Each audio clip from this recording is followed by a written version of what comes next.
Hakim-Hakim pasal 5. Nyanyian Deborah.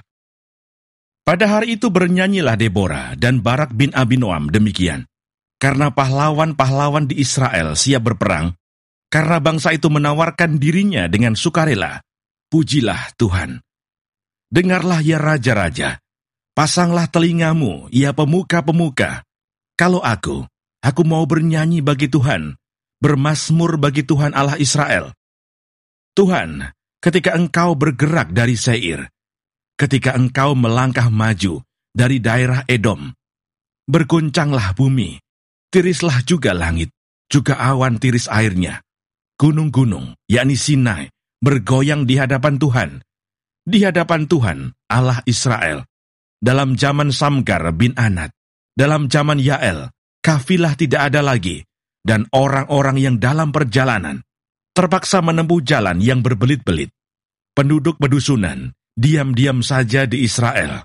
Ya, mereka diam-diam, sampai engkau bangkit, Deborah, bangkit sebagai ibu di Israel. Ketika orang memilih Allah baru, maka terjadilah perang di pintu gerbang. Sesungguhnya, perisai ataupun tombak tidak terlihat di antara 40.000 orang di Israel. Hatiku tertuju kepada para panglima Israel, kepada mereka yang menawarkan dirinya dengan sukarela di antara bangsa itu. Pujilah Tuhan. Kamu yang menunggang keledai betina putih, kamu yang duduk di atas permadani, kamu yang berjalan di jalan, ceritakanlah hal itu. Di tempat-tempat penimbaan air, menurut suara orang-orang yang berdendang, di sanalah orang menyanyikan perbuatan Tuhan yang adil.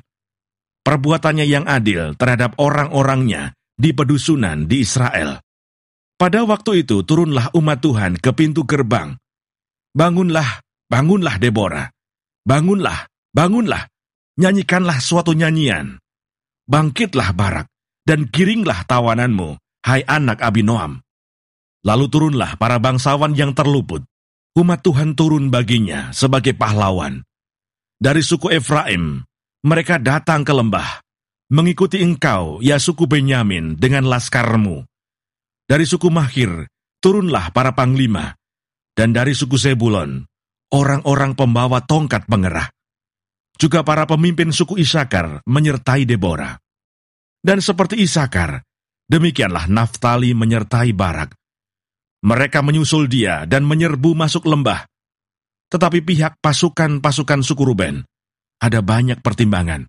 Mengapa engkau tinggal duduk di antara kandang-kandang, sambil mendengarkan seruling pemanggil kawanan?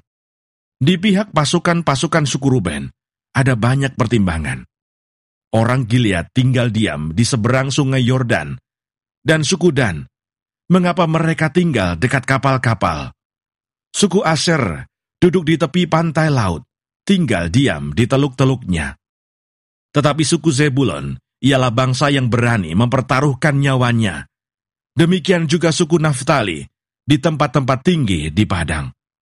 Raja-raja datang dan berperang.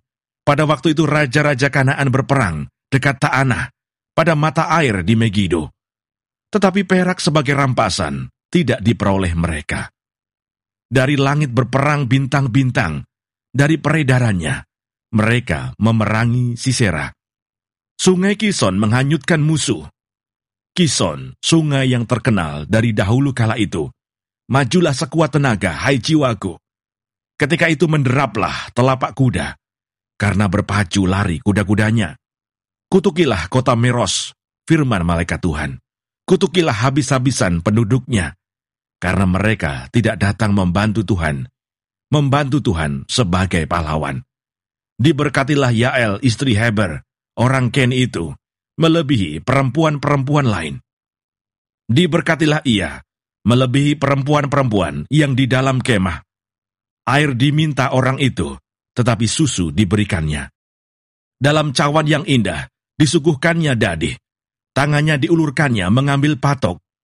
Tangan kanannya mengambil tukul tukang. Ditukulnya Sisera. Dihancurkannya kepalanya. Diremukkan dan ditembusnya pelipisnya. Dekat kakinya orang itu rebah, tewas tergeletak. Dekat kakinya orang itu rebah dan tewas. Di tempat ia rebah, di sanalah orang itu tewas, digagahi. Dari jendela ibu Sisera menjenguk dan berseru dari tingkap, "Mengapa keretanya tak kunjung datang? Mengapa kereta-keretanya belum kedengaran?" Yang paling bijak di antara dayang-dayangnya menjawabnya, dan ia sendiri juga membalas perkataannya itu. Bukankah mereka mendapat jarahan dan membagi-baginya? Gadis seorang dua untuk setiap orang. Jarahan kain berwarna sehelai dua untuk Sisera. Jarahan kain sulaman aneka warna sehelai dua untuk leherku. Demikianlah akan binasa segala musuhmu ya Tuhan. Tetapi orang yang mengasihinya bagaikan matahari terbit dalam kemegahannya. Lalu amanlah negeri itu 40 tahun lamanya.